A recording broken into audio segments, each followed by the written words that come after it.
აი, ხომ გქონიათ მომენტი უცებ თავში რო გიელვებს რაღაც გენიალური ბიზნეს იდეა. აი ისეთი დარწმუნებული რომ ხარ, რომ მილიონებში შოვი. ხო, ყველას ქონია. მაგრამ აი ამ პირველი ეიფორიის მერე დგება მთავარი კითხვა. ეს იდეა მართლა ისეთია, როგორიც გგონია? საერთოდ როგორ უნდა მივხვდეთ? ღირს კი მასზე დროის და ენერგიის დახარჯვა. მოდი, ზუსტად ამაში გავერკვეთ. დარწმუნებული ვარ, რომ ამ კითხვაზე ყველას პასუხი არის კი. აი ის შეგრძნება, როცა ფიქრობ, რომ რაღაც ისეთს მიაგენი, რაც სამყაროს შეცვლის, ან სულ მცირე ძალიან ბევრ ფულს მოგიტანს. ხო და ზუსტად ამიტომ, რაზეც დღეს ვისაუბრებთ, ალბათ თითოეულ ჩვენგანს ეხება. და აი აქ გვიწევს ცოტა ხნით ცივი წყლის გადასხმა. იცით სტატისტიკა რას ამბობს?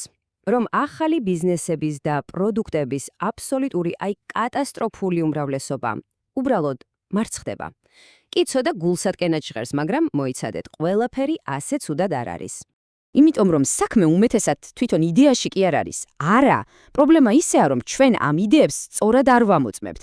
აი პირდაპირ ვეშვებით ხოლმე საქმეში, მთელ დროს, ფულს და ენერგიას ვდებთ და მერე აღმოვაჩენთ, რომ ეს არავის უნდოდა. ხო და სწორედ ამ პრობლემის გადაჭრას გვასწავლის პეტ ფლინი თავის წიგნში Will it fly? ანუ აფრინდება? მაშასე, პირველი ნაბიჯი. და იცით რა? ეს ალბათ ყველაზე მოლოდნელი ნაწილია. სანამ ბაზარს გამოვიკვლევთ და მომხმარებლებზე დავიწყებთ ფიქრს, პეტ ფლინი გვეუბნება. გაჩერდით, ჯერ საკუთარ თავს შეხედეთ. ანუ იდეის შემოწმება იწყება არა ბაზრით, არამედ შენით. ეს ციტატა მგონი ყველაფრის მთქმელია. დაფიქრდით აბა. რა აზრი აქვს, რომ შექმნა სუპერწარმატებული, მილიონიანი ბიზნესი, თუ ეს საქმე საბოლოოდ უბედურს გაგხდის? ეს ხომ მარცხია რა. ხო და ეს არის პირველი და უმნიშვნელოვანესი ფილტრი, რაშიც თქვენი იდეა უნდა გაატაროთ. კი, მაგრამ როგორ უნდა შევამოწმოთ ეს? ამისთვის პეტ ფლინს აქვს გენიალურად მარტივი, მაგრამ ძალიან ძლიერი სავარჯიშო, რომელსაც აეროპორტის ტესტს უწოდებს. ეს ფაქტობრივად საკუთარ თავთან გულწრფელის საუბარია. მოდი, ერთად გავიაროთ ეს ნაბიჯები. ძალიან მარტივია. წარმოიდგინეთ, რომ გავიდა 5 წელი. აეროპორტში ხართ და შემთხვევით ძველ მეგობარს ხვდებით. ის გეკითხებათ: აბა, როგორ ხარ? თქვენ კი ეუბნებით, რომ თქვენი ცხოვრება იდეალურია. აი აქ დაფიქრდით, რას ნიშნავს თქვენთვის იდეალური ცხოვრება? სად ცხოვრობთ? რას აკეთებთ? რამდენი თავისუფალი დრო გაქვთ? ვისთან ატარებთ დროს? ყველაფერი დეტალურად. და ახლა თავარი კითხვა. თქვენი ბრწყინვალე ბიზნეს იდეა ამ სურათში ჯდება? გეხმარებათ ამ ცხოვრების აწყობაში? თუ პირიქით, გართმევთ დროს და ენერგიას. თუ პასუხი არაა, მაშინ ეს იდეა, რაც არ უნდა მაღარი ჩანდეს, უბრალოდ თქვენთვის არ არის. ოკეი, ვთქვათ, თქვენმა იდეამ აეროპორტის ტესტი გაიარა. სუპერ. მაგრამ ეს ჯერ მხოლოდ დასაწყისია. ახლა დროა, რომ ეს ცოტა ბუნდოვანი ჩანაფიქრი ავიგოთ და რაღაც კონკრეტულად ვაქციოთ. შევიდეთ, ასე ვთქვათ, ჩვენს პატარა განვითარების ლაბორატორიაში. და აქაც გვაქვს ძალიან მარტივი, მაგრამ სასტიკად ეფექტური ტესტი. შეგიძლიათ თქვენი იდეა აღწეროთ ერთადერთი, მკაფიო წინადადებით. აი ისე რომ ბებია თქვენმაც კი გაიგოს. თუ ამას ვერ ახერხებთ, თუ ბევრი ანუ, ესე იგი და მოკლედ გჭირდებათ, ეს ნიშნავს, რომ იდეა ჯერ კიდევ დაუმუშავებელია.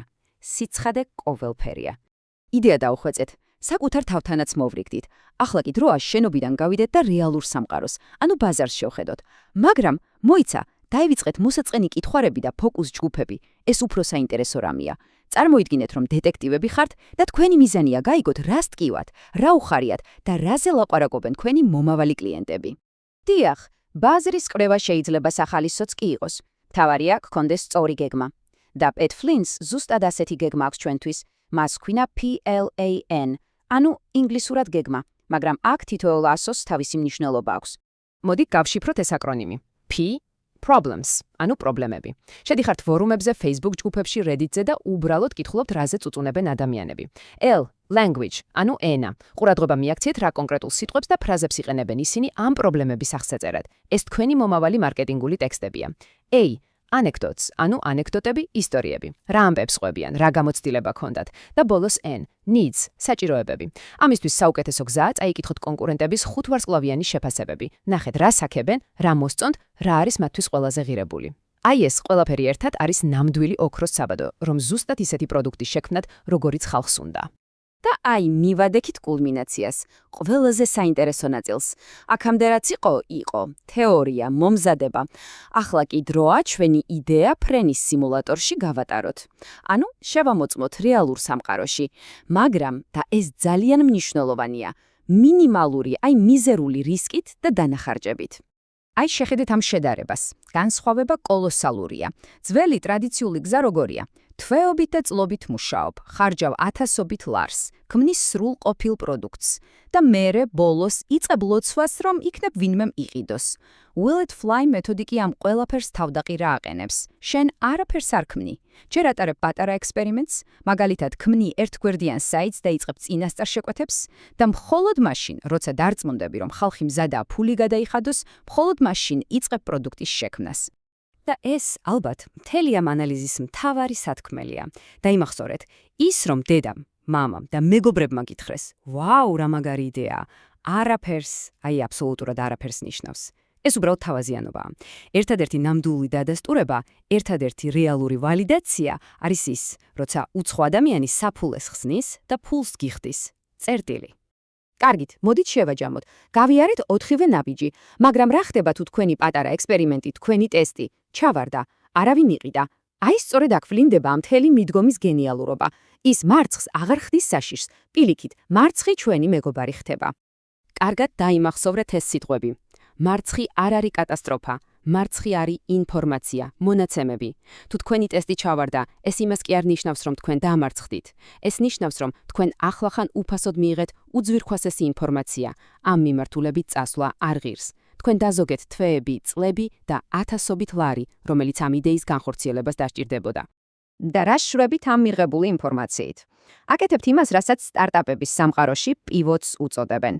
ანუ მარტივად რომ თქვათ, ცვლით მიმართულებას.